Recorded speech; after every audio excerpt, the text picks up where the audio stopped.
el seminario de hoy. Si ocupan sus lugares asientos, por favor. Bueno, tenemos el gusto de tener invitado a nuestro seminario en esta ocasión al doctor Humberto Calvillo Calvet.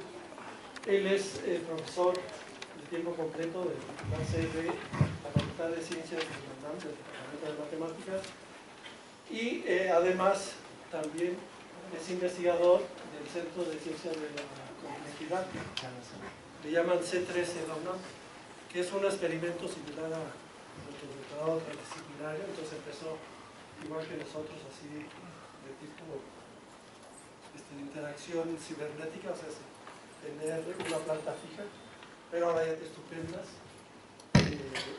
Es físico de formación, de licenciatura en maestría, hizo también estudios en la parte de medicina. Él tiene el doctorado en matemáticas aplicadas y ha trabajado con médicos, físicos, biólogos, etc.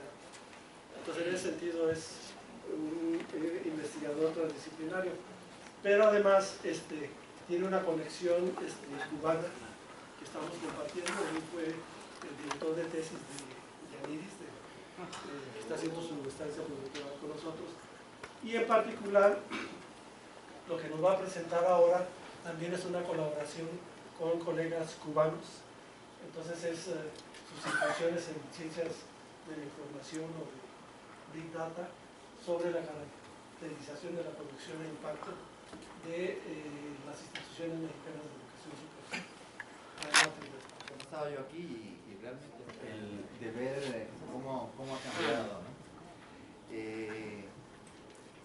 Como decía Miguel Ángel, estamos en el Centro de Ciencias de la Complejidad, que realmente es una incubadora de megaproyectos y de redes transdisciplinarias de colaboración, y que uno de los programas que tiene es el de inteligencia computacional, en el que el grupo que yo dirijo participa.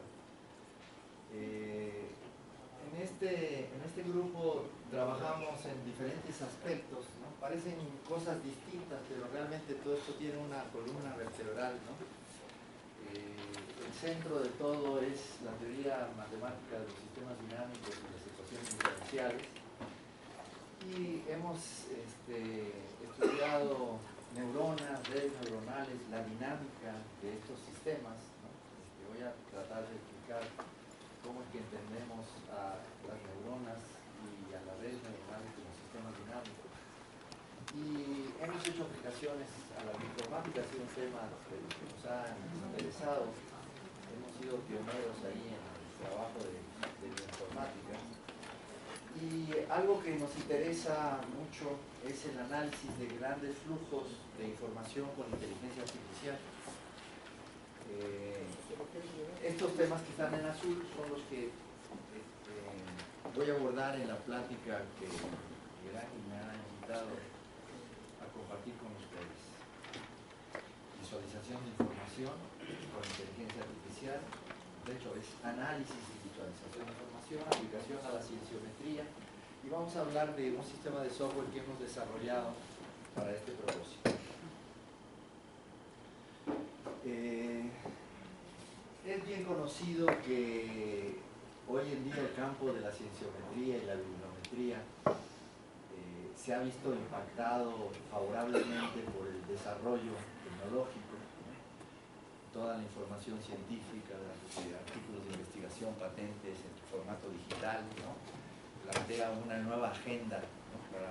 para los científicos de la información, en donde el tema el gran desafío, ¿no? Es encontrar lo que está atrás de los datos, ¿no?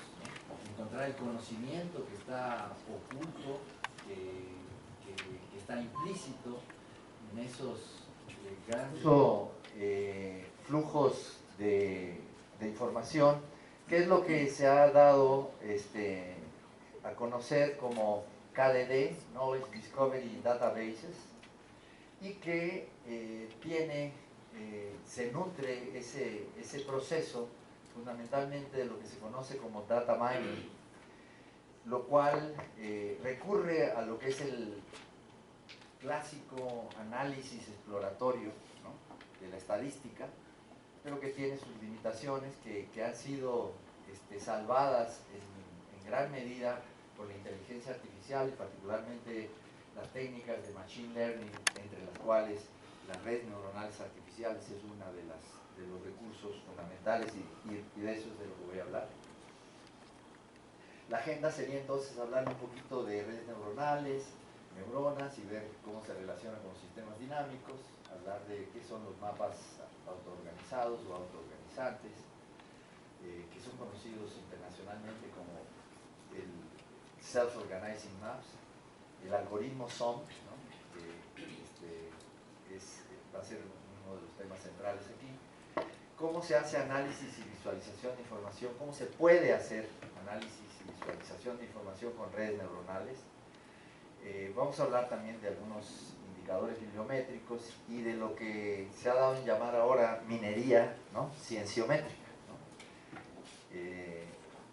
Les voy a mencionar de un sistema de software que hemos desarrollado para este propósito, visualización bibliométrica con el algoritmo SOM, y lo vamos a aplicar a analizar la evolución de la producción científica de México y particularmente los perfiles de desempeño científico de las instituciones de educación superior mexicanas más productivas. Bueno, las neuronas son osciladores no lineales, ¿no? Esa es una cosa que las hace realmente muy interesantes para nosotros los que nos fascinan las matemáticas y la dinámica no lineal. Y las redes neuronales también son sistemas dinámicos, ¿no? De hecho, la respuesta que tienen las células nerviosas a los estímulos es totalmente no lineal, y ellas no solo producen impulsos nerviosos individuales, sino que los producen con patrones de este tipo de oscilaciones muy ricos de diferente forma. Este es un tema en el que hemos estado trabajando, ¿no? Es una de las líneas de investigación de nuestro laboratorio, estudiar el funcionamiento de las células nerviosas, ¿no?, y cómo interaccionan entre ellas. Aquí dejo también algunas otras referencias sobre ese tema para quien pueda interesarle ese tipo de investigaciones. Pero hoy de lo que quiero hablar es de las neuronas y las redes de neuronas artificiales, ¿no? Que realmente de lo que se trata son redes de procesadores electrónicos que están biológicamente inspirados. Esto es como veríamos una red neuronal biológica, ¿no?, y es mucho más simple lo que hoy en día se entiende por las redes neuronales artificiales. De hecho, cuando yo estaba en los National Institutes of Health en Washington, fue cuando emergía por primera vez Hopfield, empezaba con la teoría que se hacía, y los biólogos se ofendían terriblemente de que les llamaran neuronas y les llamaran redes neuronales, etc.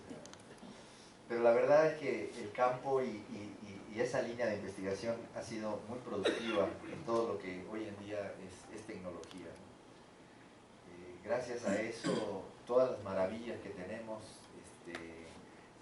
los accesos que tenemos, las maneras de nuestra tarjeta de crédito reconoce nuestra forma de usarla, todas esas cosas están basadas en este tipo de tecnologías. Las redes las neuronas interaccionan entre ellas, ¿no? Tienen estas conexiones que son las sinapsis, ¿no? Y una célula nerviosa recibe muchas conexiones de otras células, puede llegar a tener cerca de 1000 conexiones, y funciona como el modelo que se hace matemáticamente. Lo que se hace es que se considera como un integrador que integra señales, una función de transferencia no lineal, ¿no?, que dependiendo de que la integración esté arriba de un cierto umbral, la neurona produce un disparo, ¿no?, se activa y manda una señal a a la célula con la que esté conectado, ¿no? Entonces es más o menos el esquema básico que hay en los modelos más simples de neuronas. Una pregunta muy importante que está dando muchas sorpresas positivas es pues, qué capacidades computacionales pueden tener estas redes, ¿no? Originalmente, cuando nacieron, se descubrió que los primeros modelos estaban muy limitados, ¿no? Después se dieron cuenta que haciendo pequeños cambios arquitectónicos en la red, las capacidades se amplificaban enormemente, y es en ese escenario en el que estamos, donde cada día estamos viendo que resultan tener capacidades muy interesantes. Existen diferentes arquitecturas, ¿no? que se pueden tener.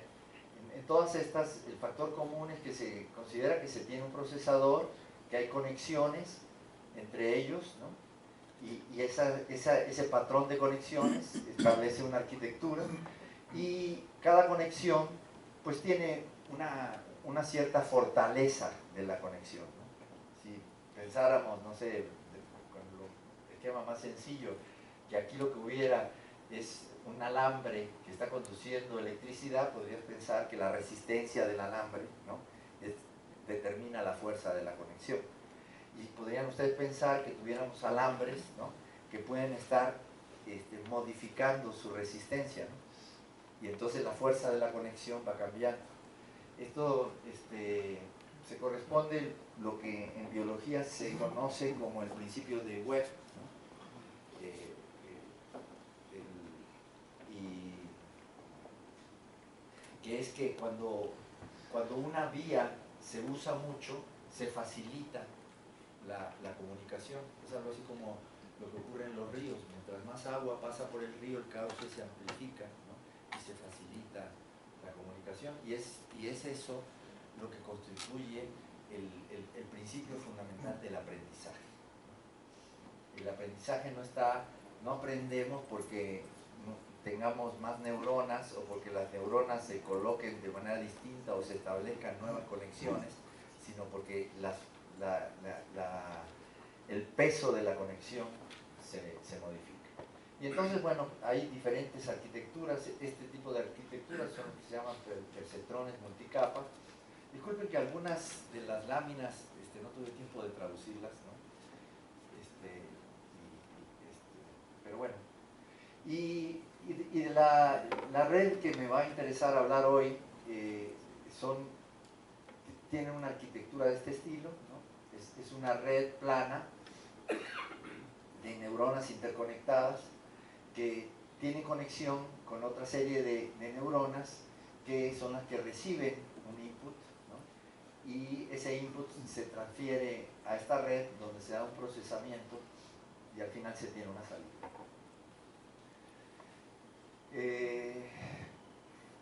Si nos da tiempo podemos hacer una demostracióncita, ¿no? Aquí mi colega José Luis Jiménez Andrade, que es el que ha dirigido todo el proyecto de desarrollo de software con estas redes neuronales, nos puede hacer una demostración y hablarnos un poco de ese sistema de software. Voy a tratar de dejar un poquito de tiempo para eso, si es posible, ¿no?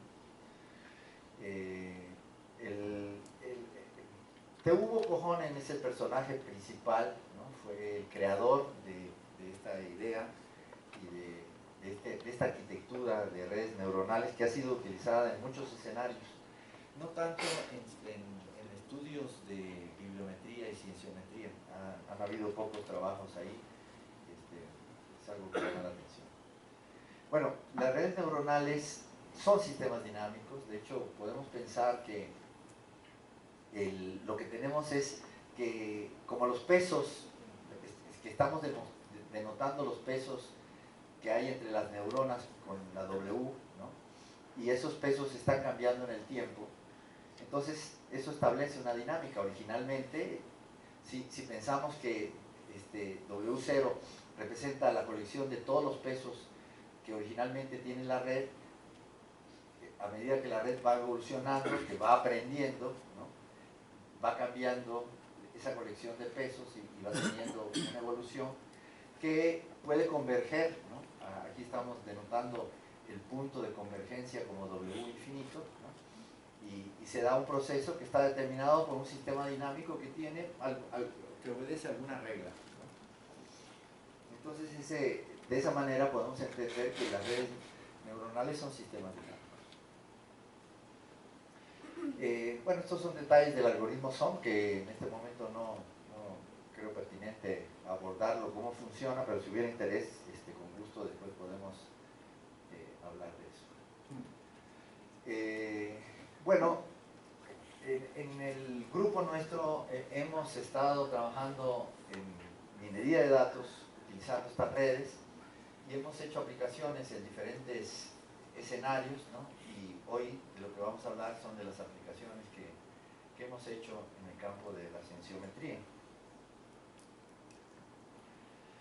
BiblioSOM es la herramienta de software que hemos desarrollado para este propósito, ¿no? Que realmente nosotros entendemos BiblioSOM como una metodología, ¿no? Que lo que hace es integrar conocimiento de las ciencias sociales, la gente que hace estudios métricos, las ciencias de la computación, para poder integrar, ¿no? La posibilidad de hacer este tipo de estudios. Realmente el sistema, BiblioSOM, lo que nos permite es hacer análisis y visualización de conocimiento que está en un formato digital. Vamos a ver que nos da la posibilidad de representar, no solo de hacer un análisis y descubrir conocimiento, sino de representar ese conocimiento con una serie de gráficos, ¿no? Que no son los gráficos típicos con los que estamos clásicamente acostumbrados a entender en física, en matemáticas, en ingeniería, ¿no? Sino que son nuevas formas de visualización que son muy interesantes. ¿Qué implica este proceso y esta metodología? Pues implica hacer una modelación matemática de los datos que se tienen, que realmente no es una modelación complicada, es una modelación muy simple. Modelamos la información como vectores en un espacio multidimensional, ¿no? Después se hace un procesamiento no supervisado. Esa es una gracia de este tipo de arquitectura de red neuronal. Hay redes neuronales que tienen un aprendizaje que tiene que ser supervisado. Y en este caso, la red neuronal SOM aprende por sí sola, digamos, no tiene que haber una supervisión en su entrenamiento. Cuando representamos nuestros datos en un espacio multidimensional, si pudiéramos ver en ese espacio, veríamos la estructura que tiene esa colección de datos, pero como eso no es posible, es necesario hacer proyecciones, en este caso a espacios bidimensionales, donde vamos a tener nuestros gráficos, para entender la estructura que tienen ese conjunto de datos. Para esto hay que construir varios tipos de escenarios de visualización. Yo voy a explicar algunos hoy. Y bueno, una gracia que esto tiene es que el proceso es automático. No tenemos que hacer mucho trabajo humano, ¿no? Sino realmente aplicar un botón y se producen automáticamente los mapas de conocimiento que representan el resultado del análisis. Esa es quizás la gracia fundamental, ¿no? Todos los que han trabajado en estudios métricos saben que los esfuerzos de hacer esto de otra manera implican muchas horas de trabajo. Y como decía Miguel, esto es una colaboración que por muchos años hemos estado promoviendo con varios grupos de Cuba, de la Universidad de La Habana, del Centro Nacional de Investigaciones Científicas, del Instituto Carlos Finlay, del IDIT, que ahí es donde la doctora Yaniris ha sido investigadora, ¿no? Y bueno, esto nos ha dado reconocimiento, hemos participado en 2 premios nacionales, uno que tiene que ver con un libro del cual nosotros escribimos un capítulo, The Art and Science of Tuberculosis Vaccines, y también el otro por los métodos estos de los que voy a hablar hoy. En particular, este trabajo, el desarrollo de esta metodología y esta tecnología Bibliosome se hizo en colaboración con José Luis, que está aquí, con Helio Villaseñor, que es investigador, es un alumno mío que ahora es investigador en Infotec, en Aguascalientes, del nuevo centro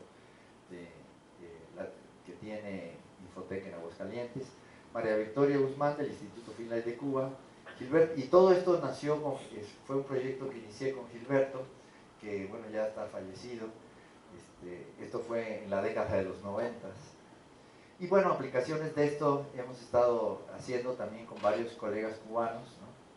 Entre ellos Ibis, que está aquí en México, acaba de graduarse el viernes pasado de maestría en la UNAM en este campo. La metodología Bibliosome realmente aprovecha, se sirve de varias cosas. Se sirve de los métodos y las técnicas que usan los científicos de la información para hacer estudios métricos. Se sirve de lo que se conoce como el proceso de KDD, el proceso de minería de datos, y por supuesto pues las técnicas de computación y particularmente de neurocomputación. Lo primero que hay que hacer es tener acceso a bases, poder seleccionar en esas bases los subconjuntos de datos que nos interesan, hacer la homologación, la normalización, de preparar esos datos para que estén listos para el análisis, porque nunca tenemos la suerte de tenerlos como los quisiéramos tener. Y hay que diseñar o usar indicadores que ya sean conocidos, ¿no? Aquí vamos a hacer las dos cosas, vamos a diseñar algunos y vamos a usar otros conocidos, y después hacer el procesamiento neurocomputacional que nos va a dar los resultados del análisis y también nos va a permitir visualizar el conocimiento obtenido. Bibliosome lo hemos usado no solo en cienciometría, sino también en algunos otros trabajos, ¿no? Hoy vamos a ver cómo se aplica para analizar la producción científica de las instituciones académicas mexicanas más productivas. Lo que vamos a hacer es, entonces, ya en particular para este estudio, es servirnos de las bases de Scopus y del Web of Science. También vamos a usar la base del CONACYT porque nos va a interesar los datos del Sistema Nacional de Investigadores. Ahorita vamos a ver por qué.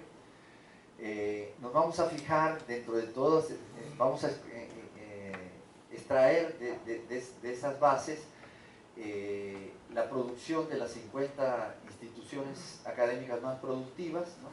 Vamos a hacer las normalizaciones pertinentes. Vamos a definir un conjunto de indicadores. Aquí los principales van a ser estos 4, ¿no? Que ahora os voy a describir uno por uno. Y vamos a hacer el procesamiento neuronal para poder obtener información de la producción científica de esas instituciones. Esta investigación salió publicada hace poquito, creo que un mes y pico, ¿no? Más o menos, ¿no? Dos meses ya, en la revista Cienciometrics, ¿no? En colaboración con Helio, que es el joven que está en Infotec, y con Ricardo Arencibia, que es uno de los colegas cubanos. Vamos a analizar, vamos a hablar un poquito de cómo se ve la producción científica, ¿no? Para contextualizar el estudio de las instituciones. Vamos primero globalmente ver cómo se ve la producción científica mexicana en Scopus y en el Web of Science, para hacer una comparación, y cómo se correlaciona la evolución de la producción científica, cómo se ha correlacionado la evolución de la producción científica mexicana con el crecimiento del SNI. El SNI ha estado creciendo y la producción también, y queremos ver qué correlación hay entre ellos y qué diferencia hay entre cómo nos vemos en Scopus y Huevos Science. Para el análisis de Scopus vamos a utilizar datos del Simago Research Group, que es un grupo que trabaja para Elsevier, particularmente el Simago Journal and Country Rank, el Simago Institution Ranking.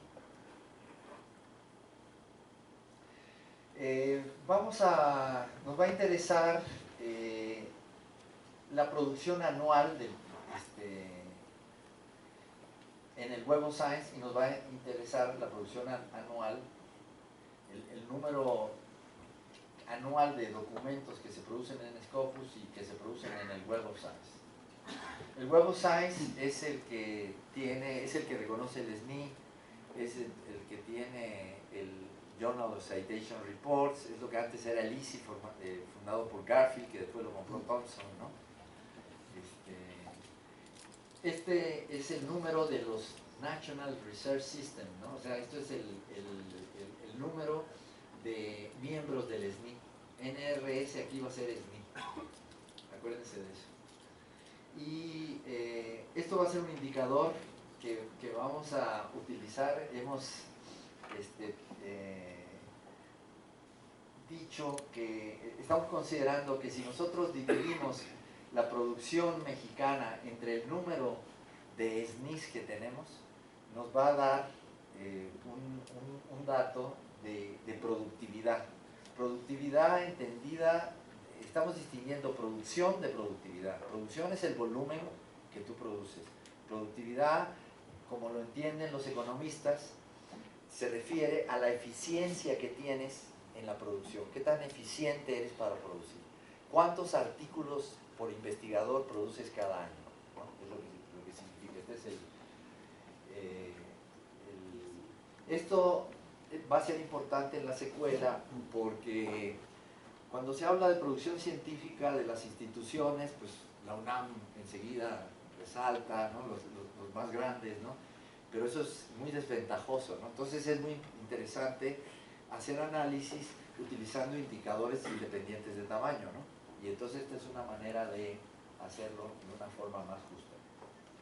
Y así, bueno, vamos a tener un National Scientific Productivity tanto en Scopus como en Web of Science, dividiendo la producción en Scopus por el número de investigadores. O sea, cuántos artículos por investigador producimos en Scopus, cuántos artículos por investigador producimos en Web of Science.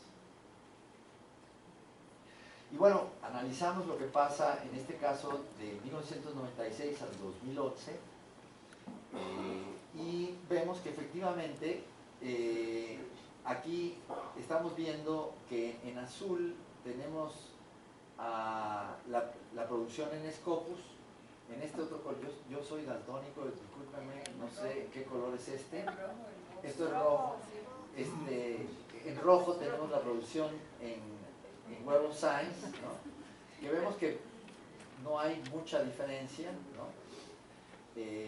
Aquí estamos calculando, fíjense, esta es la línea 0, estamos calculando la diferencia entre lo que se produce en Scopus restándole lo que se produce en Web of Science.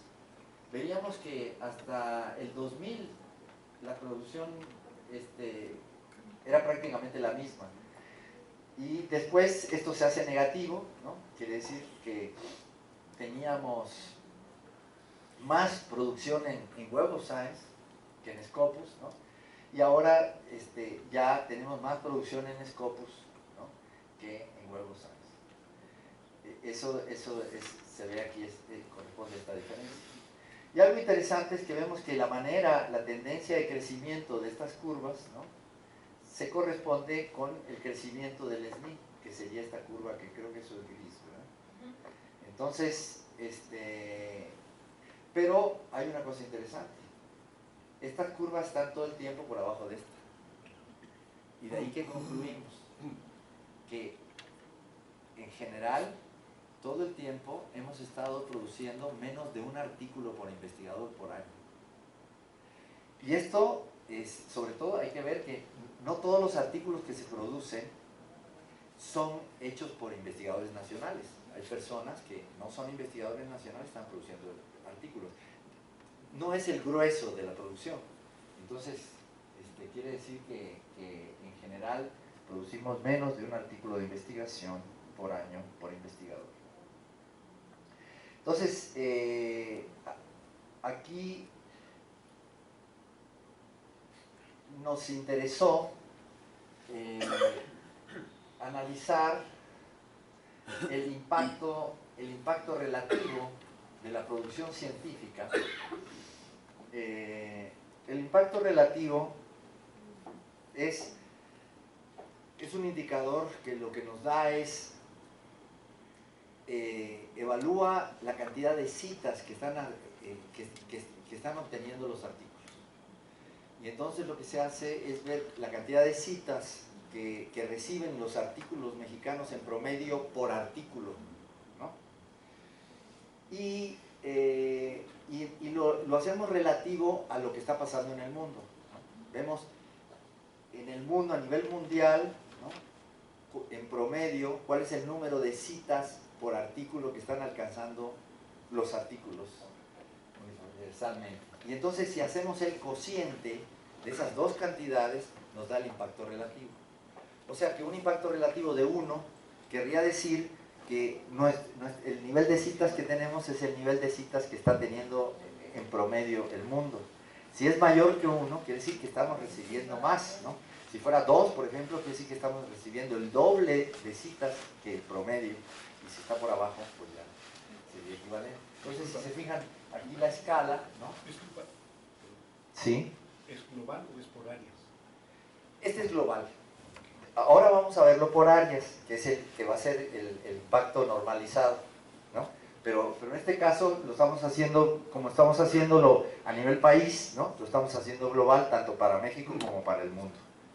Y entonces vemos que, por ejemplo, si aquí lo que estamos queriendo ver ahora es la eficiencia, ¿no? Por ejemplo, esta curva, este es rojo, ¿verdad? Aquí, esto es Web of Science, esta es la eficiencia en Web of Science. O sea, el número de artículos por investigador que se están haciendo en Web of Science. Estamos viendo que es menor que 1, ¿no? Aquí está la línea 1, y vemos una cosa muy preocupante aquí, ¿no? Esta caída. El número de artículos por investigador en Web of Science decayendo de una manera importante. En la curva azul, ¿no?, tenemos lo que es la eficiencia de la producción, la productividad en Scopus. Y vemos que esta aumentó. Este aumento puede no tener que ver con que hemos producido más, sino que Scopus, más o menos por estas fechas, amplió la cobertura de sus bases de datos, ¿no? Pero estamos viendo que subió y después también ha tenido una tendencia a decaer. Esto es algo que invita a pensar, ¿no?, qué es lo que está pasando, ¿no? Como esto es un dato negativo, ¿no?, nosotros tratando de ver, bueno, qué está pasando, o sea, si estamos siendo menos productivos, nuestra eficiencia en la producción declina, ¿qué está pasando con la calidad, ¿no? Y entonces, por eso nos interesó graficar aquí la curva esta que está en gris, que nos está dando el impacto relativo. Y una buena noticia, ¿no?, digamos, así si estuviera el SNI aquí evaluándonos, diciendo, espérate tantito, no te preocupes que estamos produciendo menos, pero observa que la calidad de la producción ha ido en aumento sostenidamente, y además, correspondiente a esto, puedes tú decir que ha habido menos cantidad, pero tenemos más calidad, ¿no? Aunque aquí debo, para ser justos, el impacto relativo de fechas recientes no es muy fiable, porque todavía falta porque se acumulen muchas citas para nosotros y para el mundo. Entonces, de hecho, habrá que ver qué está pasando. Yo creo que es un dato interesante a seguir, Miguel. Vamos bueno, esta es la definición del impacto relativo. Y vamos a ver cómo se compara la evolución del impacto relativo de México con otros países, ¿no? O sea, para ver qué pasa. Y por supuesto que si nos fijamos en los más productivos a nivel mundial, que son Estados Unidos, que está aquí, vean, es esta curva, dense cuenta, está arriba de 1.6, ¿no? Aquí 1.8, casi el doble, ¿no? Del promedio mundial. Y vean la evolución del impacto relativo en Estados Unidos, pues como él es el que lo determina, pues se ve muy estable, ¿no? Llama la atención como creo que es el Reino Unido, ¿no? Ha ido creciendo y ya se emparejó con Estados Unidos y muchísimo llama la atención Alemania, cómo lo aumentó tremendamente en este periodo, ¿no? Emparejándose ya con Estados Unidos. México está aquí, pero vean, está por abajo de 1, pero ya a partir de aquí está arriba de 1, que bueno, pero esa parte no es todavía muy confiable, entonces ahí hay que ver qué pasa más adelante. Pero vean, no estamos muy lejos de Japón. Japón estaba abajo de 1 y subió en el 2000, y a partir del 2000 ha estado arriba de 1 y ya llegando a 1.2. Y nosotros estábamos en 0.8 y ahora hemos estado arriba de 0.9, ¿no? Lo cual pues no es un mal. Y vean, China, por ejemplo, ¿no? Está muy por abajo de nosotros, aunque va creciendo. Exactamente, su impacto no es tan fuerte. Vamos ahora entonces a entrar a hacer a un nivel meso, ¿no? Ver la producción de las instituciones mexicanas en este periodo de 2007 a 2011. Y lo que vamos a hacer es considerar varios indicadores. Vamos a analizar no solo la producción y el impacto, ¿no? Porque vamos a considerar el impacto normalizado. Esto es lo que me preguntabas. Este impacto normalizado sí está normalizado por áreas, ¿no? O sea, toma en cuenta los volúmenes de producción y citas que hay en cada área. Pero vamos a considerar, por ejemplo, también otro indicador que es qué porcentaje de los artículos que produce una institución están publicados en revistas de primer cuartil, ¿no? Eso quiere decir que son el 25% de las revistas que tienen más alto factor de impacto, ¿no? Entonces, digamos, sería algo así como que están publicando en revistas de excelencia, ¿no? Que tú estés publicando en revistas de excelencia no quiere decir que vas a tener alto impacto, pero se espera que tengas alto impacto, porque estás publicando en revistas que reciben muchas citas. Pero bueno, eso no quiere decir que tu artículo va a recibir muchas citas, ¿de acuerdo? Entonces no es el impacto real, pero el impacto esperado. El impacto real es este. Y este es un indicador muy interesante, porque vamos a ver qué porcentaje del volumen de producción de la institución está en el 10% de los más citados a nivel mundial en su temática. Entonces es un indicador de excelencia. Y la idea es evaluarlos, evaluar el trabajo de las instituciones, el desempeño académico de las instituciones utilizando estos indicadores. Debo advertir que el interés de esta investigación y de lo que yo les estoy comunicando ahorita no es evaluar las instituciones, ¿no? De hecho, esto es un ejercicio que se hizo para demostrar la utilidad de la tecnología y la metodología, ¿no? Y que con fines de realmente hacer una evaluación habría que hacer un trabajo todavía de mucho más detalle y tomando más en cuenta más indicadores, ¿no? Exactamente. Pero bueno, va a dar idea de algunas cosas interesantes, ¿no? Entonces, vamos a tener también, queremos ver la eficiencia de la producción de las instituciones, ¿no? Qué tan eficientes son, y vamos a tener entonces indicadores de productividad, ¿no? Igual, dividiendo el número de artículos por investigador que tienes, ¿no? Y esto va a ser el número de investigadores que tiene la institución, cada institución. Y entonces así vamos a tener un Institutional Scientific Productivity Index, ¿no? que nos dice, ¿no?, qué tan eficiente es la institución, cuántos artículos por investigador está produciendo la institución. ¿Pero están registrados en el SNI esos? O sea, ¿o no importa que no estén? Mira, no tenemos los datos de cuántas personas hay en cada institución, ¿no?, que potencialmente pudieran escribir un artículo de investigación. Pero sí tenemos los datos de cuántos SNIs hay en cada institución. Estamos con la hipótesis, ¿no?, a comprobar de que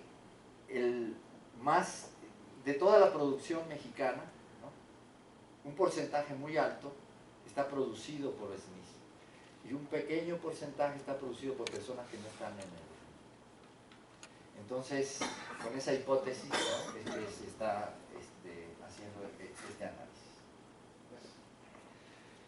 Bueno, si nosotros aquí listamos 20 de las instituciones, vamos a analizar las 50 más productivas, las 50 que tienen más producción en Scopus, ¿no? Pero esto es nada más para hacerles ver que, bueno, si ponemos todos los valores de todos esos indicadores, nos da esto, y entonces, bueno, pues vamos a ver qué quiere decir esa tabla, ¿no? Pero bueno, ya sabemos que eso no es lo que queremos hacer algo que sea más comestible, cognitivamente hablando. Y entonces, bueno, pues podemos imaginar que cada institución, hacemos un modelito, cada institución va a tener 4 valores de los cuatro indicadores que mencioné antes, ¿no? Va a tener estos 3, va a tener un valor de estos 3 indicadores, más aparte el de productividad, que sería el cuarto. Y entonces tendríamos que cada institución estaría, digo, aquí no puedo pintar un espacio de dimensión 4, pinto uno de 3, ¿no? Aquí faltaría un indicador, el indicador que está faltando es el de impacto normalizado, ¿no? Pero entonces cada institución se vería como un punto en un espacio de dimensión 4. Y bueno, yo no puedo hacer un análisis de qué es lo que pasa. Aquí están muy chiquitas las letras, pero no es esto lo que quiero analizar, nada más es para indicar, ¿no? Podemos decir, bueno, si nos fijamos en volumen de producción, bueno, pues esto es lo que siempre vemos, ¿no? La UNAM hasta arriba, luego sigue Cinvestav, IPN, la UAM, la Universidad de Guadalajara, la UAP, etcétera, ¿no? Y eso va decayendo así.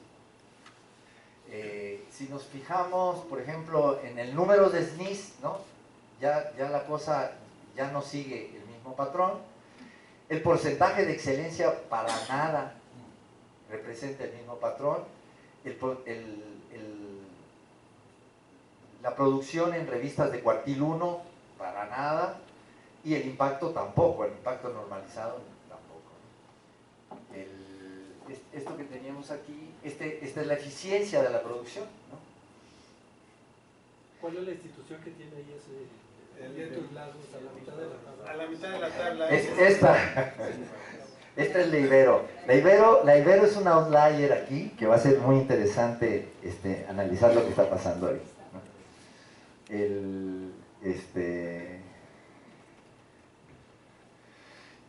Algo que se puede hacer, digo, esto sería hacer un análisis unidimensional, ¿no? Ver unidimensionalmente qué pasa con cada una de esas cosas, ¿no? O sea, tendríamos nuestra nube de puntos en dimensión 4 y entonces proyectamos en cada eje, ¿no? Esto es proyectar en cada eje. ¿Qué se pasa? Las proyecciones en cada eje. Pero podríamos hacer proyecciones bidimensionales y hacer lo que llaman scatter plots, ¿no? Y comparar, por ejemplo, el impacto con la excelencia, ¿no? Esperaríamos a priori que estos dos indicadores estuvieran muy correlacionados, ¿no es cierto? Que instituciones que tienen mucha excelencia tengan esto, ¿no? Y efectivamente estamos viendo que hay un grupo de instituciones que tienen altos valores en ambos, ¿no? Aquí el impacto normalizado tiene un valor promedio en esta muestra de 50 de 0.7. Y porcentaje de excelencia tiene un valor medio de 6. Pero, dados los parámetros que se cogieron, el índice de confiabilidad es 1. O sea, el... La confiabilidad en los datos con los que se está haciendo todas estas. Sí, sí. No estamos pensando que tenemos ruido, ¿no? Porque son datos extraídos directamente de Scopus, ¿no? Y la confiabilidad es 100%, sí, tienes razón. Entonces, bueno, aquí ya se pueden analizar algunas cosas, ¿no? Estamos viendo que, pero sin embargo empiezan a aparecer personajes en la película, ¿no? Que no son los que normalmente destacan tanto, ¿no? Estamos viendo San Luis Potosí, Tlaxcala, Sinvestav. Estamos viendo que, fíjense, la UAM es los promedios, tiene los valores promedios. La UNAM está un poquito por arriba de los promedios, Sinvestav destaca mucho más, pero hay otras que destacan más. Aquí va a ser muy interesante que con esta metodología, una de las gracias que vamos a poder apreciar es que nos permite saber qué está pasando con los grandes, pero también con los chiquitos, ¿no?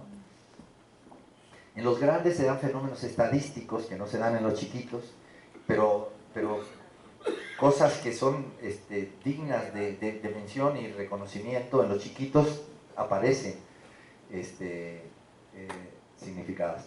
Si ahora, bueno, y por supuesto que veíamos que está muy bien esto, porque vean que todo está alineado alrededor de esta recta, lo cual esperábamos que estuvieran muy correlacionados, tuviera un porcentaje alto de correlación entre estos dos indicadores.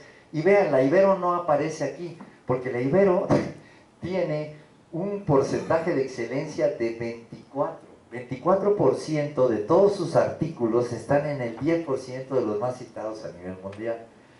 Y ahí lo que está pasando es que, bueno, habrá que hacer una investigación más orientada, pero rápidamente nos pusimos a ver qué pasaba y vimos que 80% de sus artículos son artículos que están relativos al Hadron Collider con más de 500 autores y etcétera, ¿no? Y entonces, bueno... Humberto, sí, de hecho era lo que iba a comentar, de que Sinaloa, Puebla, San Luis Potosí y Ibero tienen grupos de física experimental de altas energías, en particular el Ibero con 2 investigadores, o sea, de tener 2000 citas, Exactamente. Y tienen el 80% de las citas de toda la institución, ¿no? Entonces, bueno, esas cosas es muy interesante, pero vamos a ver aquí que cómo estos outliers, ¿no? van a quedar muy bien identificados. Entonces, bueno, aquí ya estamos considerando el indicador de eficiencia, de productividad, ¿no? ¿Cuántos artículos por investigador contra la excelencia? Y aquí ya no vemos que se alineen, ¿no? Esos ya no están tan correlacionados. Hay algunos que tienen alta eficiencia, por ejemplo el Instituto Tecnológico de Morelia, pero tienen muy bajo porcentaje de excelencia. Veracruz, etcétera, estos, ¿no? Y también tenemos otros que están por acá, que tienen un porcentaje de excelencia alto, ¿no? Guerrero, habría que ver qué está pasando en Guerrero, yo no sé. Sinaloa, Tlaxcala, los que ya decíamos, pero no tienen, estamos viendo que no son de los que destacan porque tengan muchos artículos por investigador. Pero no puede ser un efecto de un denominador muy bajo, o sea, que al hacer la división, por ejemplo Guerrero, si tienes 2 o 3 investigadores con 10 artículos, del factor de impacto. También puede ser que se consideran los SNIs, nada más en tu institución. Sí, exacto. Puede ser que hay 20 investigadores para los SNIs o los 10. O sea, en las instituciones en las que hay pocos SNIs y hay muchos investigadores no SNI que sí están publicando, ¿no? Se metería un factor de ruido, ¿no? Que tiene que ser considerado, ¿no? Aquí, bueno, también vemos, ¿no? Estamos correlacionando la productividad, ¿no? Con el número de investigadores, ¿no? y estamos viendo que aquí también destacan, ¿no?, estas chiquitas, ¿no?, que habría que ver qué factores son los que se están produciendo ahí, pero puede haber algo interesante ocurriendo.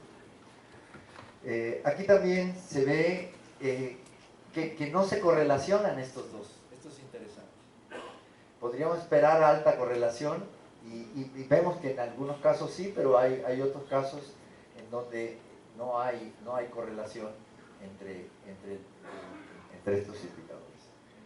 Pero digamos, ese sería el análisis clásico. Entonces ahora vamos a ver qué podemos hacer con la red neuronal, ¿no? Y una de las cosas que motivó esta investigación es esta hipótesis, ¿no?, que es algo de lo que no estamos acostumbrados a hablar, ¿no?, de, oye, ¿cuál es el perfil de producción científica de cada institución? Y yo creo que es algo interesante que valdría la pena, a ver si después a lo mejor en el Atlas podemos hacer algo de esto, ¿no? Que bueno, otra vez insisto, aquí estamos hablando, entiendan esto como un ejercicio de demostración de cómo una tecnología puede ser usada, y no como un ejercicio de evaluación formalmente. Esto también es interesante, ¿no? Es muy fácil, cuando tú haces análisis unidimensional, identificar los outliers, ¿no?, los que tienen más, los que tienen menos. Pero cuando tú tienes un grupo de indicadores, puedes tener outliers, ¿no?, que no destacan, no porque no destacan en ninguna de las dimensiones, sino en la combinación que tienen de esos valores, ¿no? Y eso es interesante, y ese es un problema que no es fácil y que esta tecnología facilita trabajar. Bueno, otra vez, tenemos dos sistemas de software: el BiblioSOM, que es el que se ha diseñado para hacer estos estudios, y LabSOM, que es como una herramienta para investigar la manera en la que el algoritmo se comporta. Implica un entrenamiento, ¿no? Yo no quiero hablar mucho de esto porque ahorita va a ser más fácil que José Luis haga una demostración. Aquí no se ve muy bien esto, pero estos eran unas nubecitas que hay aquí de puntos verdes, ¿no? Y entonces uno quisiera, imaginen que eso estuviera ocurriendo en un espacio de dimensión alta, y tú quieres identificar esa estructura, y entonces le pides a la red neuronal que se vaya adaptando para reconocer esa estructura y que después te la comunique, ¿no? Esa es un poco la idea general, ¿no?, que está atrás de esta metodología, ¿no?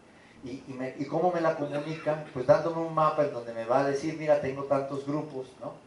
Y por cada bolita me va a decir que hay un grupo, y estas bolitas son las bolitas que están más cercanas, que están contiguas, ¿no? O sea, con un arreglo topológico aquí que se corresponda con la topología que tiene en el espacio multidimensional el conjunto de datos. De esta manera, entonces, hacemos el entrenamiento de la red. La red nos va a hacer una proyección de cada una de las 50 instituciones en un mapa plano, que sería este. Aquí cada uno de estos nombrecitos es una institución. Aquí está la UACM, aquí está la Ibero, aquí está la UNAM, aquí está el Instituto Tecnológico de Toluca, el IPN, Cinvestav, aquí está, Universidad de San Luis Potosí, ¿no? Y están agrupados. Y además vamos a poder ver que también automáticamente nos va a determinar, ¿no?, territorios que están pintados del mismo color, que agrupan a instituciones. Y esos grupos quiere decir que son instituciones, ¿no?, que tienen un perfil de producción parecido, ¿no? Por ejemplo, tenemos aquí, en este caso, que también vamos a ver que hay territorios que tienen una sola universidad, ¿no? ¿La UNAM dónde está ahí? La UNAM está aquí. Universidad de Sinaloa, la Ibero, Toluca, este es que Este es Toluca y este es Tijuana y el Instituto Tecnológico de Morelia, la UACM, ¿no? Que son como únicos en su clase, tienen un perfil de producción muy singular, ¿no? Pero bueno, ¿qué quiere decir cada grupo? Para ver qué quiere decir cada grupo nos auxiliamos de estos mapas, que se llaman mapas de componentes. Lo que hacemos es que graficamos de acuerdo a una escala cromática, que tengo, vean, aquí tengo una escala cromática que va del rojo al verde, pasando por el naranja y el amarillo, ¿no? Que sería como un color intermedio, ¿no? Hasta el verde. Los valores más altos están en el rojo, ¿no? Y los valores más bajos están en el verde. Y entonces le decimos a la red, dime en qué zonas del mapa, ¿no? Tienes los valores más altos, ¿no? Por ejemplo, del porcentaje de excelencia. Y entonces me va a decir, ah, mira, es esta zona, esta es la zona de excelencia. Por ejemplo, aquí, la zona del impacto normalizado, vemos que como esperábamos, estos dos indicadores deben estar muy correlacionados y efectivamente, la zona de alto valor de impacto normalizado coincide con la misma esquina. Sin embargo, de manera interesante, la zona de alta productividad, ¿no? No es la misma que la zona de calidad, ¿no?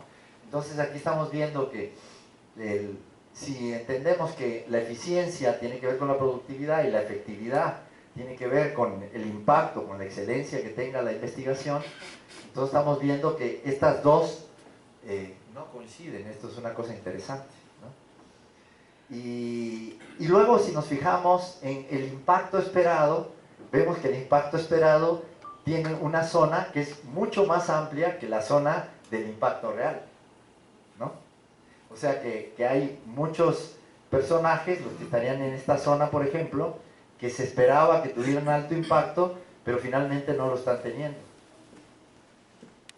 Un ejemplo típico de eso va a ser, y en eso va a resaltar la UACM. La UACM, vean, bueno, por cierto, antes, también aquí vean, esta esquina, entonces podemos decir que esta esquina sería la esquina de la zona de la eficacia, ¿no? O sea, mucha calidad. Aquí tendríamos alta productividad, la zona de la eficiencia. Esta esquina de acá sería la esquina de donde está la cosa más negativa, ¿no? Estás verde en excelencia, estás verde en impacto normalizado, estás aquí no tan verde, fíjense, en producción no está tan mal, ¿no? Pero por ejemplo esta parte está muy verdecita también en cuartil 1, ¿no? Y se ve una cosa interesante, ¿no? Que si bien es cierto que calidad y cantidad no coinciden, hay excepciones, ¿no? Vean, una excepción está aquí. Aquí estamos viendo que en excelencia, la zona de excelencia es esa, pero también hay un pedacito aquí. Y ese pedacito es el Instituto Tecnológico de Tijuana. Entonces quiere decir que el Instituto Tecnológico de Tijuana, que tiene alta productividad, también destaca por excelencia. Ahí habría que ver qué está pasando ahí, ¿no? Y qué cosa explica eso. Y otro caso interesante es el que tiene que ver con nosotros aquí, con Simpestap. Vean, la zona de eficiencia es esta, pero tiene una excepción, ¿no? Hay alguien aquí que también, que está en otro lado, o sea, publica mucho en cuartil 1, no tiene el más alto porcentaje de excelencia, pero tiene un porcentaje de excelencia importante y un impacto normalizado también importante y alta productividad. De hecho, es un outlier, ¿no? En ese sentido, ¿no? En el sentido, de aquí sería el grupo de los que los muy balanceados, ¿no? Los que tienen un buen desempeño en casi todos los indicadores.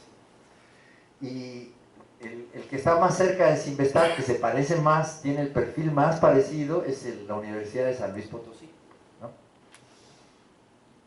Estamos viendo que, por ejemplo, la UNAM, ¿no? Que es grandísima, entonces ahí todo se promedia y todo tiene un impacto normalizado medio alto, ¿no? Porcentaje de excelencia también medio alto, no destaca por eso. Cuartil 1, sí, mucho cuartil 1, ¿no? Y en productividad también tienen un desempeño medio bajo, ¿no? O sea, porque eso está un poquito verde ahí, ¿no? Ahí en las muy grandes no se pueden ver, no pueden destacar los grupitos pequeños y las individualidades. En fin, podríamos seguir analizando detalle, ¿no? Pero yo creo que con esto queda claro el tipo de análisis y que el concepto de perfiles de producción científica puede ser algo interesante, ¿no? Y que puede ser interesante para las instituciones saber en dónde estoy y hacia dónde yo quisiera moverme, ¿no? La UDG podrías ver dónde... Sí, la UDG estaba aquí. ¿Ves? Está en el grupo en el mismo que está la UNAM, en el grupo que está la Universidad Autónoma del Estado de Morelos, la Universidad de Colima, Campeche, ¿quién sabe qué es esto? ¿Y Nuevo León? La Autónoma de Nuevo León.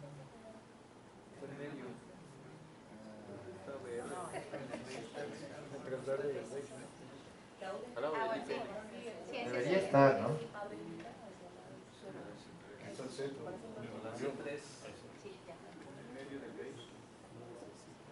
No, lo menciono porque pues sobre todo la UDG, que es el caso paradigmático de el énfasis que le da a las ciencias sociales. O sea, el peso enorme que le da. Y nada más para ubicarlo en qué lugar está con respecto a San Luis Potosí, que es al revés, ciencias duras, ¿no? Claro. Y por ejemplo, fíjense, la UACM está verde aquí, está verde aquí, sin embargo, aquí está bastante bien. Entonces, digamos, como que no destaca en ninguno de los otros indicadores, pero bueno, algo positivo es que ya empiezan a publicar en buenas revistas. Entonces, bueno, puede ser que, digamos, hay un elemento ahí de positivo, ¿no? que puede ser interesante. De hecho, este es el mapa que tendría yo que haber estado dando. Yo decía, caray, yo lo veía mejor en mi computadora. Lo veía mejor. Aquí vean cómo se ve que la UACM, ¿no? Que viene estando aquí, ¿no? Y sí, aquí otra vez se pueden ver los colores. Pero bueno, en fin, esta es la idea, creo que esto lo ilustra. Que cómo es que se puede usar esta metodología y qué tipo de resultados se pueden esperar de esta metodología. Entonces, como conclusiones finales, bueno, pues lo que nos sirvió este experimento fue para concluir que el método de inteligencia artificial, ¿no? Sirve para algo que, o sea, los que tienen formación matemática lo saben, ¿no? Hacer análisis multifactorial es una cosa muy complicada, sobre todo cuando estás trabajando con grandes volúmenes. Y el desafío de poder evaluar las cosas tomando al mismo tiempo muchos indicadores, ¿no? Es un gran problema. Y la red esta se pinta sola para hacer ese trabajo. Nosotros ahora estamos en un proyecto con el Instituto Nacional de Geriatría. Ellos tienen ahí tienen como 500 viejitos, ¿no?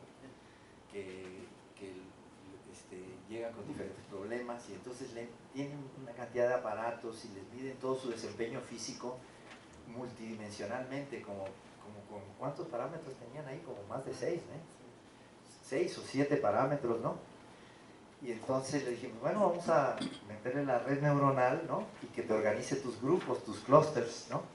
Y entonces se los organizó en grupos y están felices, y el director ya del instituto nos felicitó y quiere que hagamos más, porque entonces ahora pueden hacer un programa, ¿no?, de acondicionamiento para los grupos, ¿no? Y ya después, dentro del grupo, hacer ya la atención individual y no tener que hacer, y así pueden darle servicio a muchos más pacientes de los que podían hacer antes. Entonces, bueno, ese tipo de cosas probó ser positiva aquí. Y también yo creo que algo interesante es este concepto, ¿no? Este concepto de perfiles de producción, ¿no? Va a ser interesante hacer ahora un estudio a nivel mundial a ver qué cosa pasa con eso, ¿no? Y bueno, y que efectivamente, ¿no? Eso no quiere decir que los métodos de análisis tradicionales no sirven, el análisis unidimensional siempre va a ser útil, y los scatter plots, las proyecciones bidimensionales también, pero bueno, pero ahora tenemos un elemento más de análisis, ¿no?, que puede ser utilizado, y es en ese sentido en el que yo creo que este método representa una contribución. Este trabajo y el desarrollo de esta metodología fue parte de la tesis de doctorado en Ciencias de la Computación de Helio, uno de los alumnos míos que ahora es investigador en Infotec. Bueno, pues muchas gracias. Agradecemos al doctor Humberto Carrillo por este seminario interesante. Muchos de nuestros estudiantes e investigadores están en toda la parte de los indicadores de desempeño y sin duda alguna que va a haber muchísimo interés y preguntas. Muchas gracias por este seminario. Damos lugar a las preguntas. ¿Hay alguna pregunta del público? Adelante, por favor. Perdón, tenemos un solo micrófono, lo voy a ir pasando porque recuerden que estamos haciendo registro. Una pregunta. Entonces, ¿utilizan la SOM como un clasificador? Es una de las aplicaciones que estamos viendo que funcionan bien. Y alguna cosa que quiero preguntar, normalmente las SOM son muy sensibles a las funciones iniciales. Entonces aquí quizás porque están fijas las funciones que están estableciendo, no sé eso, pero cuando hace la autoorganización, es muy sensible, entonces puede darme lugar a varios mapas. Entonces es difícil encontrar la primera función original de funciones iniciales para de ahí poder identificar que está bien hecha. Sobre todo, noté que hay las distancias, por ejemplo, entre muchos datos es muy pequeñita. Entonces no sé cómo la ponderan para separarlos un poco. A nosotros nos pasó, por decir algo, ¿no?, con unos vidrios que teníamos para clasificarlos, pero de los vidrios, digamos, el atributo de transparencia era muy pegadito. Entonces lo tuvimos que eliminar y entonces poner los demás atributos de rugosidad, contenido de sodio, etcétera, para poder hacerlo. Entonces, sí, efectivamente, tienes razón. Ese es uno de los asuntos que aquí tiene que ser, cuando uno aplica esta tecnología, considerado con mucho cuidado. Nosotros lo que hemos tenido que hacer es normalizar, ¿no?, los datos para que queden proporcionados, o sea, que queden en proporciones, ¿no?, adecuadas, ¿no? Y eso lo haces a priori. Eso, incluso hemos tenido que hacer algunas, proporcionar también de manera adecuada la escala cromática. Pero definitivamente debo franquearme en ese sentido, que lo que se llama un plane application, ¿no?, del SOM te puede dar resultados muy espurios totalmente, ¿no? Incluso mapas que no te dicen nada y todas las cosas se te nuclean en un pedacito del espacio, y si no se toman en cuenta el problema que tú estás diciendo y se hace una adecuada normalización, los resultados que tienes no son confiables y además, como dices, van a depender de condiciones iniciales. Hola, gracias. Yo tengo una duda, digamos, quizá un tanto ociosa, pero me quedé pensando porque pues en todos los lugares, diría yo, hasta en las familias, nunca falta el que diga que es el mejor. Y mi duda específica es si esto no se les ocurrió, no han hecho dentro de las instituciones, así, digamos de la UNAM, de ver, no sé, alguna facultad, qué instituto, o sea, el mismo análisis pues, pero intrainstitucional, para saber pues, cómo está la cosa.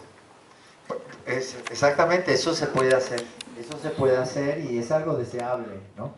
Hay un problema para hacerlo, y es que implica, o sea, desafortunadamente no tenemos la información lista para poder hacer ese estudio. En el sentido siguiente, si tú le dices al Web of Science, dime cuánto produjo México, te lo dice. Si tú le dices, dime cuánto produjo esta institución, te lo dice. Pero si yo le digo, dime cuánto produjo la Facultad de Ciencias de la UNAM, no. ¿Cuánto produjo el Instituto de Biotecnología? No. Entonces habría que tomar esa producción y hacer el análisis, se recarga muchísimo el trabajo en la parte de normalización para poder tener acceso a esa información. Pero tiene razón, eso es muy deseable. Estamos esperando que llegue alguien que tenga muchas ganas de trabajar para poder hacer ese estudio, por ejemplo, para la UNAM o para el CINVESTAD. Y que cobre. No, se le puede dar una beca.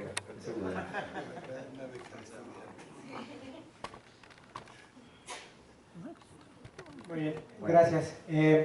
Aquí tengo una pregunta sobre cuáles son las implicaciones de esta metodología para la productividad en ciencias sociales.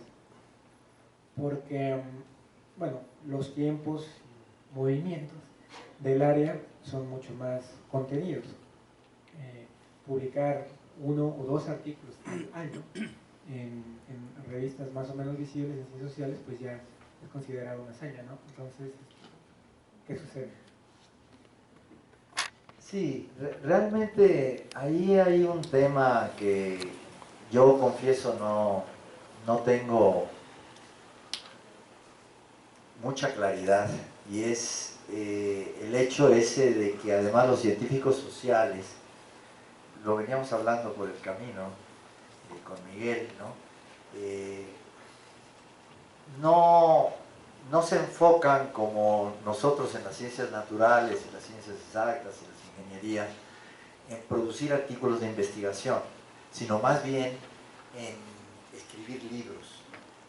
De hecho, algunos de ellos, yo no sé, un compañero mío que hizo su doctorado en Wharton School of Economics, uno de sus profesores, ¿no?, hablaba de un hombre de 60 años, ¿no?, y todo el mundo le decía, bueno, ¿y cuándo va a salir tu libro? Un hombre reconocidísimo, ¿no?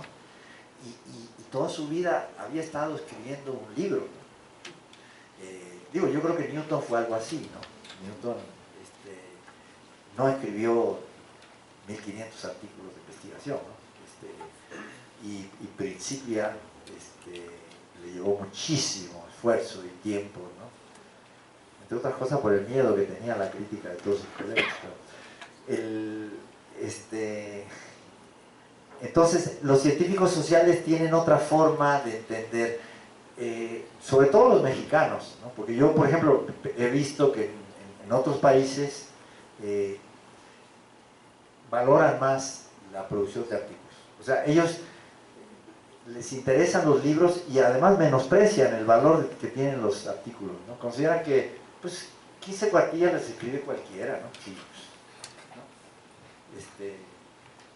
yo puedo escribir 15 cuartillas diarias, ¿no? Entonces, pero bueno, ahí hay un problema. Sí se nota, y yo creo que esa es una investigación que se puede hacer en relación a lo que acabas de comentar, que hay una diferencia en cuando se quiere evaluar el trabajo de los grupos que están en ciencias sociales y tú consideras Scopus o consideras Web of Science por la cobertura que tienen de las revistas. Scopus se ha preocupado por... Web of Science ha sido muy criticado en el sentido de que tiene muy poca cobertura, una cobertura muy limitada área de ciencias sociales, mientras que Scopus tiene una cobertura más amplia. Pero más allá de eso,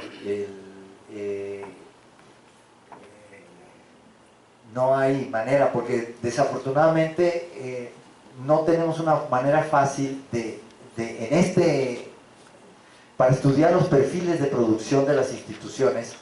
Sería muy interesante también tener, y a lo mejor ya lo vamos a poder hacer con Mendeleev o estas nuevas cosas que hay, ¿no? Poder tener también cuántos libros se están publicando, ¿no? Y qué tipo de libros, y cómo mides. Por ejemplo, los artículos tenemos una medida de calidad que es en términos de las citas, pero ¿cómo mides el valor de los libros? Porque esa es otra. Yo conozco casos de científicos sociales que todos los años escriben un libro, ¿no? Y pues hay editoriales que te lo sacan, ¿no? 150 páginas, ¿no? De cualquier cosa, ¿no? Pero todo esto es basura que no va a pasar en la historia, ¿no? Entonces, ¿cómo evaluar los libros? Ahí tenemos un tema, ¿no? Y ahora hay otra cosa, que es lo que en el campo de ciencias de la información le llaman el altmetrics, ¿no? O sea, ahora empieza a verse relevante la posibilidad de evaluar, ¿no? Cómo estás en ResearchGate, cómo estás en Academics, en fin.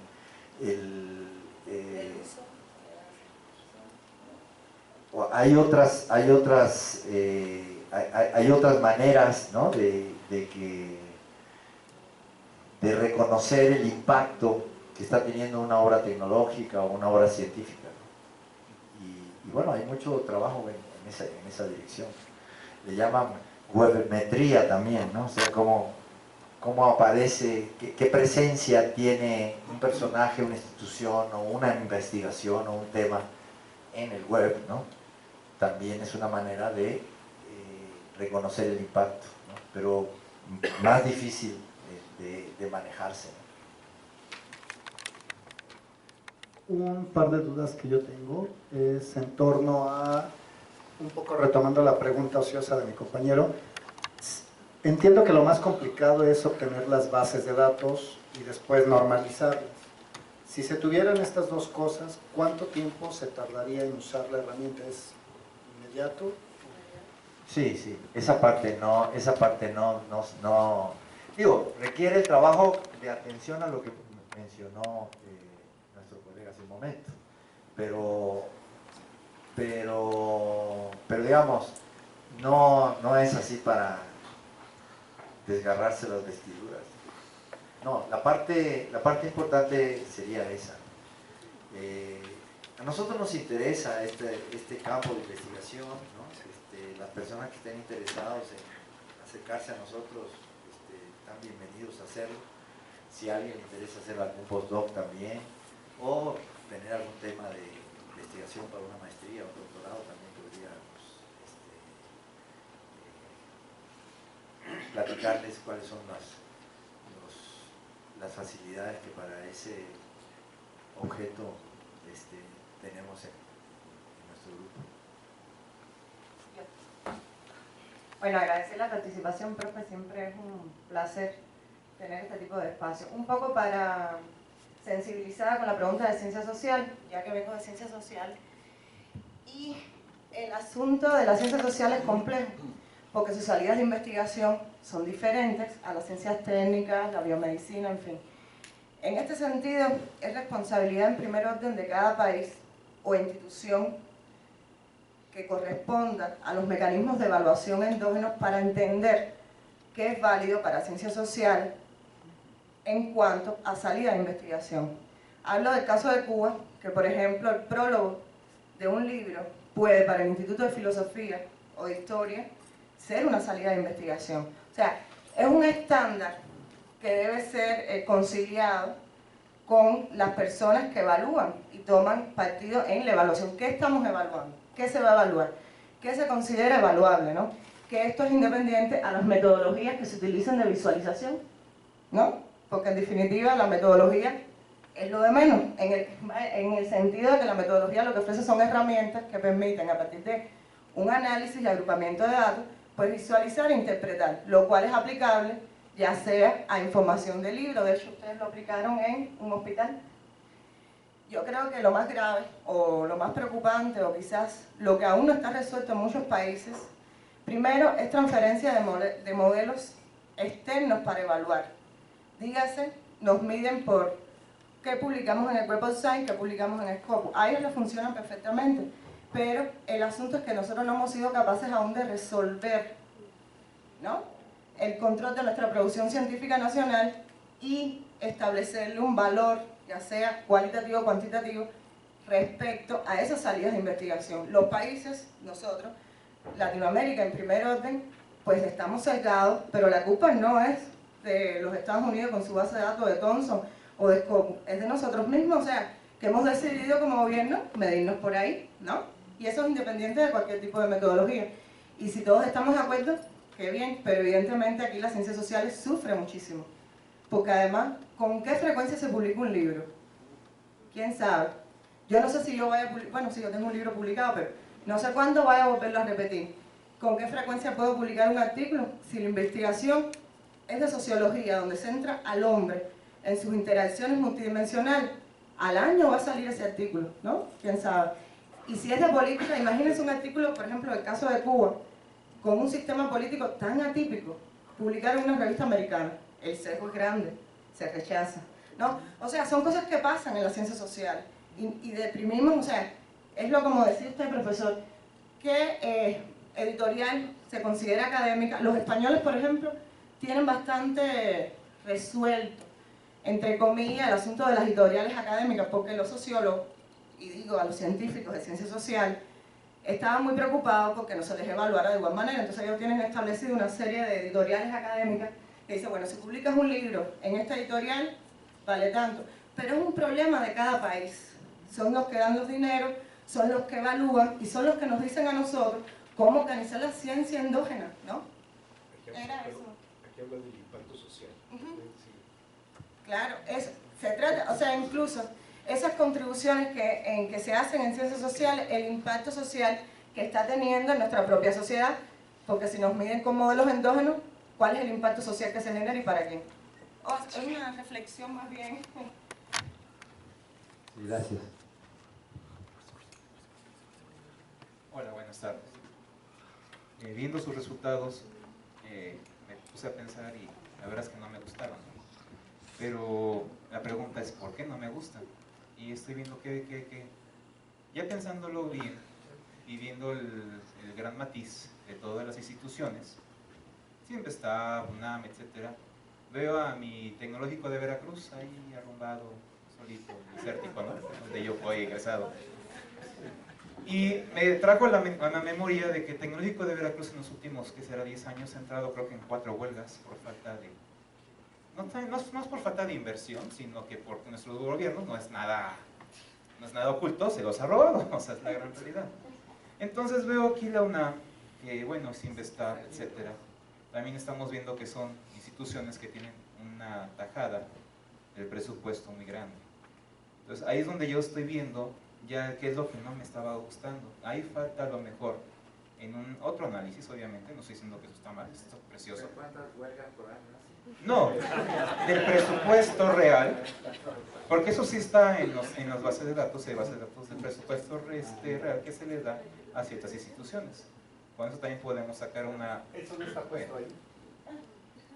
Entonces, es por eso es que veo ahí mi público. De hecho, mira, te voy a decir una cosa. Hay un joven cubano que viene ahora a hacer posgrado también en el programa de Ciencias de la Información. Y en su investigación, él propuso originalmente hacer eso. Pero trata de averiguar, ¿no?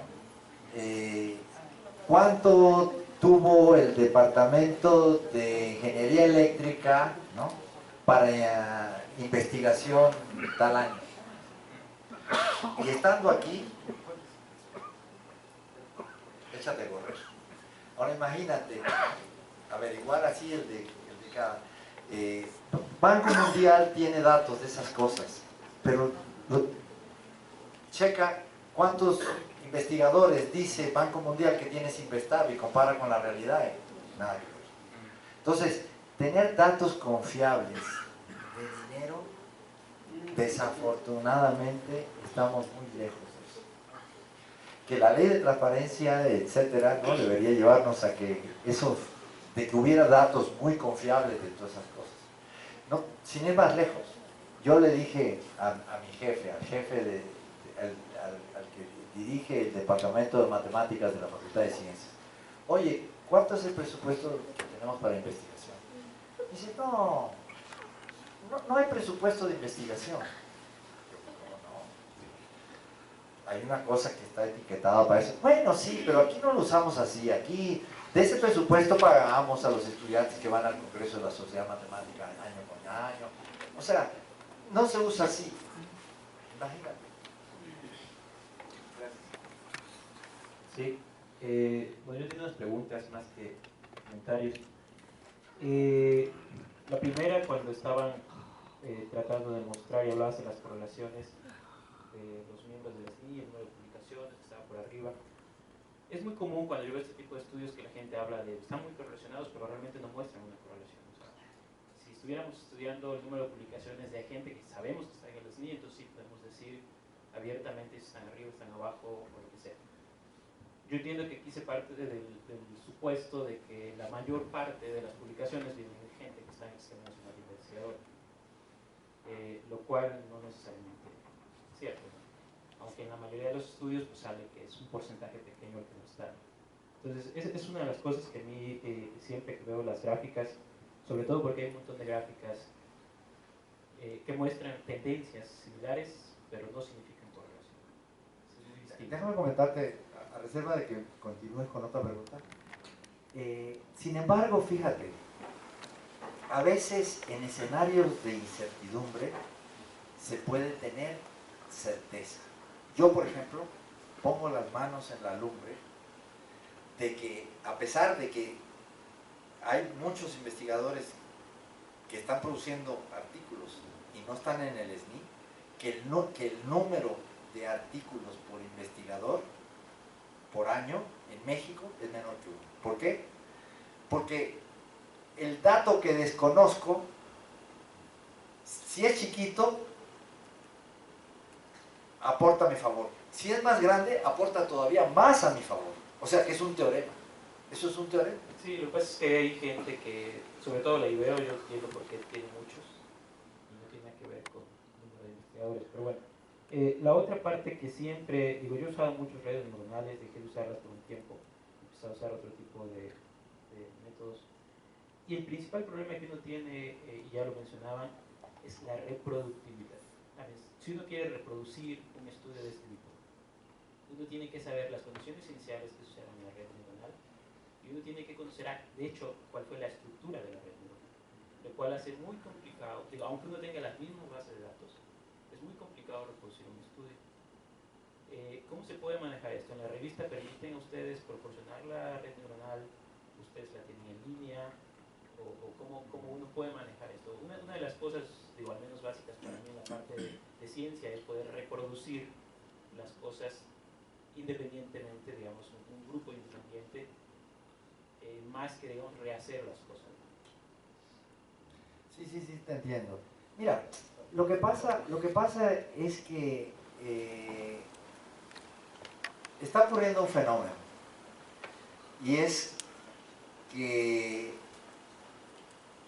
no ocurría hace 30, 40 años. Antes, hace 30 años, si tú querías hacer un ajuste de una curva por mínimos cuadrados, tenías que agarrar, ¿no?, papelito y lápiz y tu calculadorcita y sacar.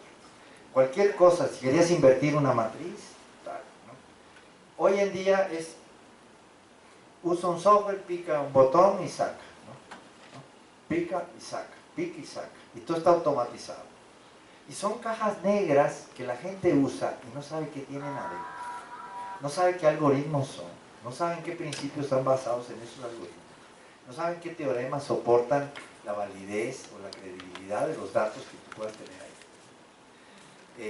Yo estoy seguro que, bueno, en física nuclear, ¿no? O sea, tú tienes un acelerador de partículas y haces un experimento, etcétera, y sacas tus resultados y publicas. Si tú no calibras tu aparato bien, si tú no tomas en cuenta los porcentajes de ruido, etcétera, los experimentales saben perfectamente bien, que eso no es trivial. Agarras y le dices a tu secretaria que haga el experimento y lo que le va a salir, hoy le sale una cosa y mañana le sale otra. Pero al experto no le sale una cosa hoy y otra mañana. Y ese es el punto. Que hay, ya estamos hablando, digo, hay cosas muy sencillas, ¿no? Por supuesto que una calculadora sumar es sencillo, no requiere que tú pongas el 2 más 3 de una cierta manera, no. Pero cuando estás hablando ya de tecnologías y de métodos y algoritmos complicados, el uso de ellos requiere un alto grado de expertise. Y en cada aplicación te vas a tropezar con un problema diferente. Cuando nosotros analizamos las trayectorias escolares y que hicimos una aplicación directa del SOM, basura. Y tuvimos que encontrar dónde está el problema y encontrar la manera de hacerlo bien. Y cuando lo haces bien y lo reproduces y no depende de condiciones iniciales y no depende de la computadora y lo haces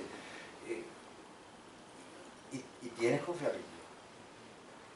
Pero así es esto. O sea, es un arte hacer esto. Es un arte. La respuesta es no se conoce la estructura o no se permite conocer la estructura de la red. No, nosotros la podemos publicar o la podemos dar. Eso no... pero el problema que tú refieres no es un problema que está presente en nuestra experiencia. Y bueno, una última pregunta que tiene que ver con la parte de calculación que mencionabas. Generalmente nosotros en el área experimental, cuando hacemos usos de redes neuronales, árbol de decisión, Linear Ratio, lo que sea, siempre manejamos 1, 2, 3 puntos que le llamamos de calibración, donde nosotros sabemos el input y sabemos que debemos esperar el output. Y generalmente en las gráficas mostramos que todo es consistente con la salida, digamos, con nuestros puntos de calibración. Aquí usaron ustedes puntos de calibración, digo, yo veo los mapas y en general todo nos parece, vamos a suponer, digamos, vamos a decir, consistente, ¿no? Los puntos más o menos imaginables que podemos tener, la UNAM siempre está igual. Pero en general, para poder, digamos, pensar en que independientemente, si le quitáramos las etiquetas, si no conociéramos quién es Investad además, ¿ustedes manejaron esos puntos de calibración o se puede hacer? La pregunta yo creo que es más que manejar, ¿se puede hacer ese tipo de cosas?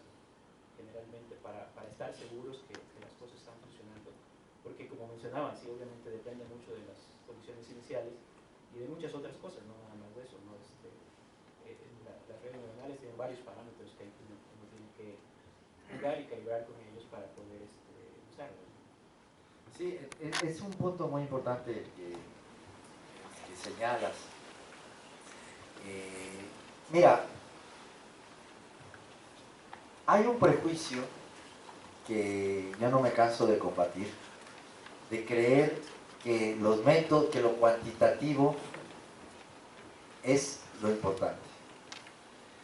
Y en mi visión, lo único que interesa al ser humano es lo cualitativo. Lo cuantitativo juega un papel en términos de lo cualitativo. Yo no he encontrado ningún problema, ningún asunto en donde haga falta que se traiga algo que mide 1.3782.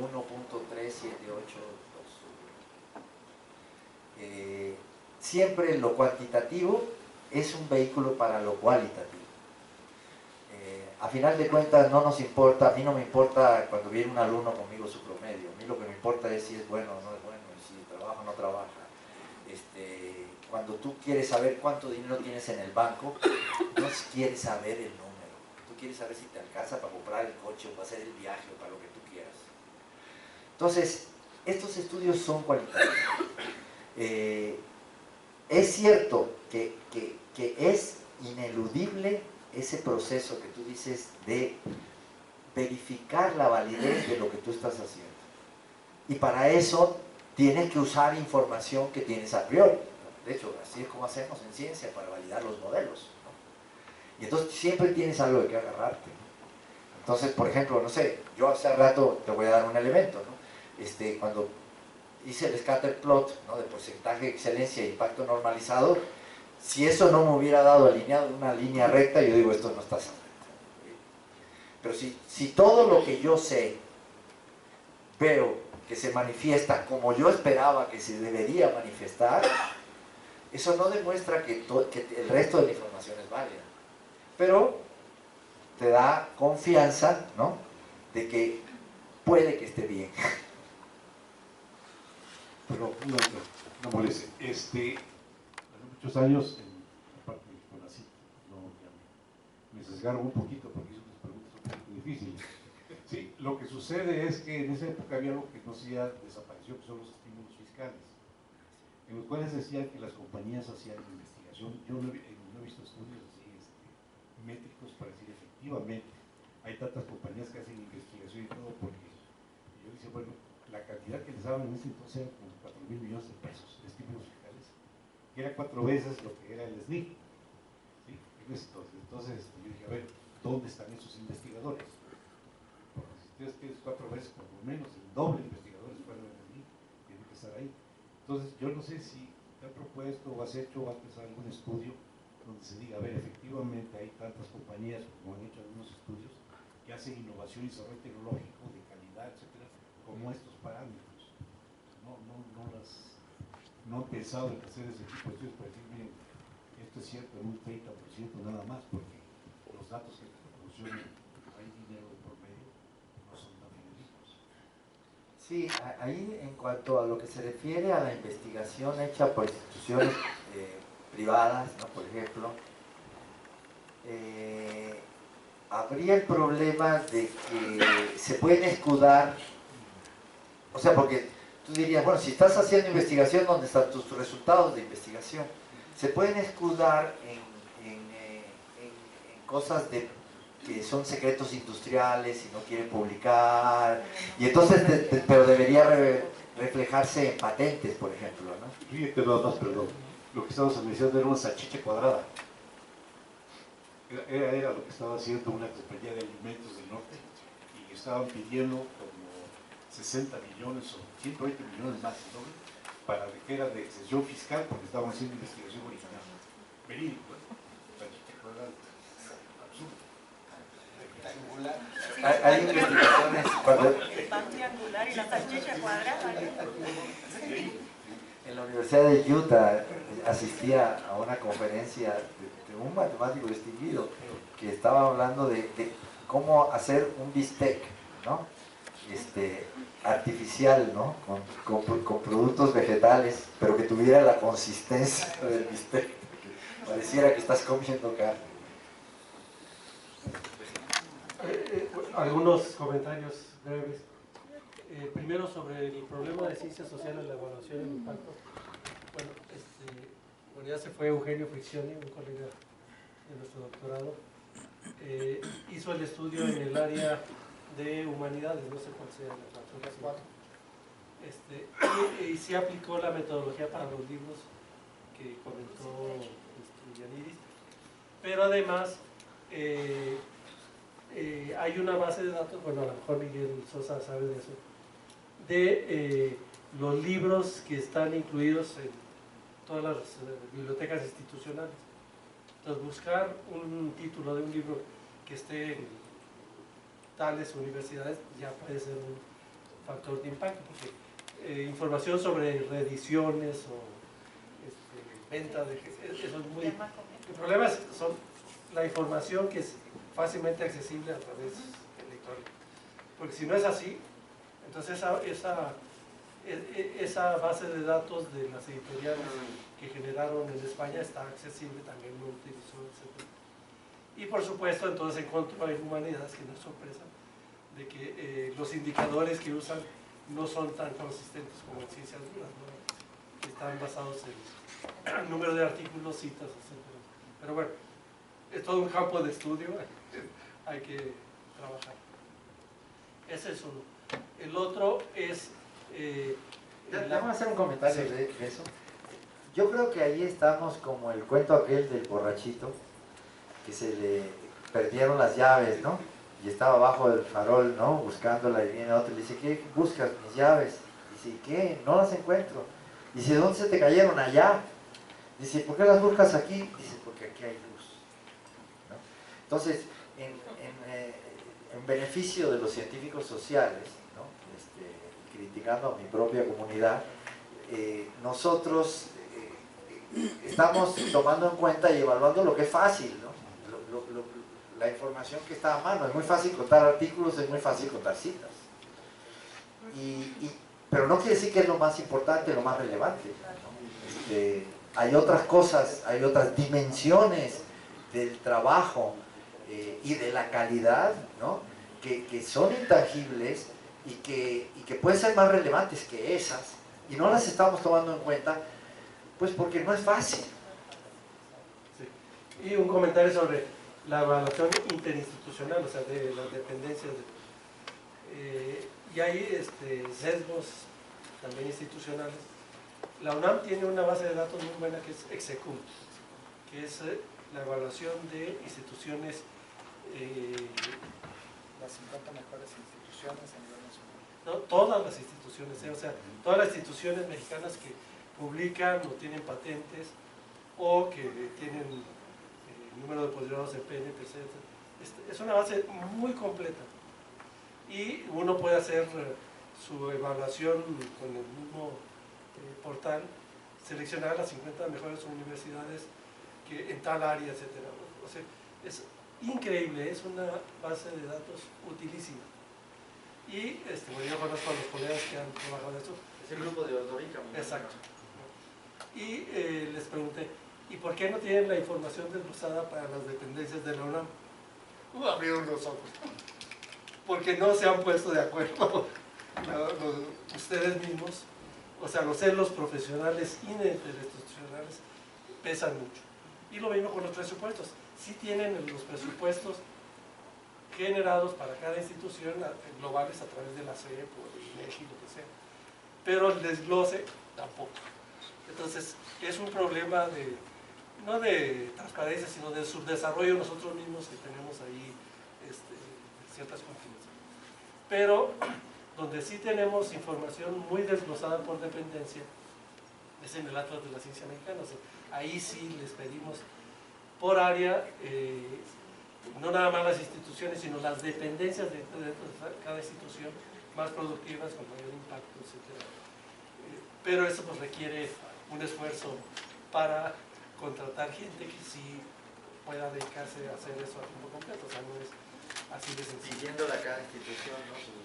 No, en este caso es directamente, o sea, de las bases de datos de Scopus o Web of Science, desglosarla hasta, porque bueno, hasta, por ejemplo, en la Facultad de Ciencias, en la Facultad de Medicina de la UNAM, que no es enorme, ahí vamos todavía por departamento.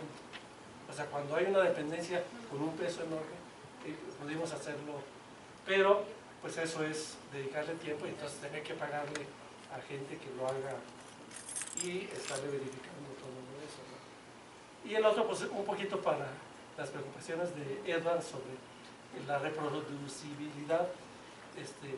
Creo que, bueno, por lo menos si hay algunas revistas como Close One, que sí pide que las bases de datos que sustentan un estudio sean accesibles en otra base de datos, que digo, puede ser que no sea tan automático, pero que por lo menos sea de acceso general.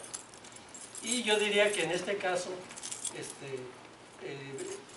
generar información similar con otra base neuronal, pues es otro ejercicio, es otro experimento, y ver hasta qué punto se alejan los resultados de esa nueva base con respecto a los de ustedes, y pues ya es otra vez más información sobre la manera en que trabajan los redes neuronales. Creo que bueno, es un campo de estudio muy dinámico, muy difícil de trabajar, porque es muchísima información, o sea, no es así de sencillo de estar haciendo una cosa. Pero luego no es crítica, sino una aclaración. Jane nos hizo llegar tu artículo cuando ya recién apareció en Centrometrics en línea, pero entonces pues, lo comparamos con la información del Atlas y vimos que de manera sistemática no incluyeron a los centros CONACYT, que eso y no dan explicación en el artículo. Entonces ahí supongo que por instituciones de educación superior, aunque sí está el CIMBESTAP, pero los centros CONACYT también tienen todos programas de posgrado. Entonces de manera sistemática sí deberían haberlos incluido, porque también hay algunos en la OESS que también tienen una productividad muy alta. Entonces, pero es algo, por supuesto, ustedes tenían que limitar su universo, porque trabajar 1000 instituciones es diferente a 50. Habría que ver por qué no están en el Scopus. Porque nosotros vimos el Scopus, instituciones mexicanas. ¿Cuáles son las 50 más productivas? Estas. No, ese es el problema con Scopus, de que Scopus está muy monetarizada. Entonces yo creo que ellos trabajan con la idea americana de que los centros de investigación, Fermilab, no son instituciones de educación superior, aunque publiquen artículos. Entonces, la clasificación que hace Scopus es diferente de Web of Science. O sea, el sesgo ahí, sí deben de tenerlo, la información, pero está en otro esquema. Pero no llega a salir. No, pero la información que tienen en el Execum y la UNAM es utilísima porque tienen separados los sectores, los hospitales, sector salud, etcétera, y también tienen instituciones privadas que publican. Bueno, en el Atlas también lo hacemos. Digo, por supuesto, sus publicaciones no se comparan con nosotros, con todas las instituciones grandes, pero también es relativamente fácil con toda esta información, o sea, bajando todo el paquete de artículos publicados con etiqueta México, estudiar también qué es lo que están publicando las instituciones de educación superior. Y pues, ahí uno ve el sesgo que pueden tener algunas, que eso es otro problema de investigación, instituciones o industrias que reciben mucho apoyo con las convocatorias de CONACYT, pero no publican, y al revés. Pero eso pues ya es otro problema, ¿no? A Claudia González Brambila, pues ese tema le interesa muchísimo, ¿no? Porque está más cerca del área de negocios. Claro. Bueno, pues muchísimas gracias, la información es muy... También yo quería decir, en relación a lo de calibración y eso, y a las bases de datos, por ejemplo, cuando nosotros escribimos este artículo, en el artículo están publicados todos los datos que fueron usados. Está la tabla con todos los datos. Entonces, si el mapa te dice que esta institución destaca por esto, tú ahora ya que te pusieron la luz de eso, puedes venir a la tabla y en cuestión de segundos verificar si efectivamente eso se produce o no. Entonces, ya, el tema ese de calibración y confiabilidad en los resultados no termina siendo un problema, porque tienes tú toda la base de datos ahí y puedes verificar si... De hecho, te voy a contar, a veces nos ha pasado que estamos haciendo un estudio y cuando vamos a ver los resultados no nos checan. Nos damos cuenta que se cometió un error, que se equivocó el alumno y entonces metió el dato aquí que no era el dato que era, y hay manera de obtener confiabilidad y también de ver que hay algo espurio. Para terminar el seminario tendríamos una demostración del programa. Le agradecemos al doctor Humberto Carrillo. De parte de la coordinación académica hacemos la entrega de este reconocimiento.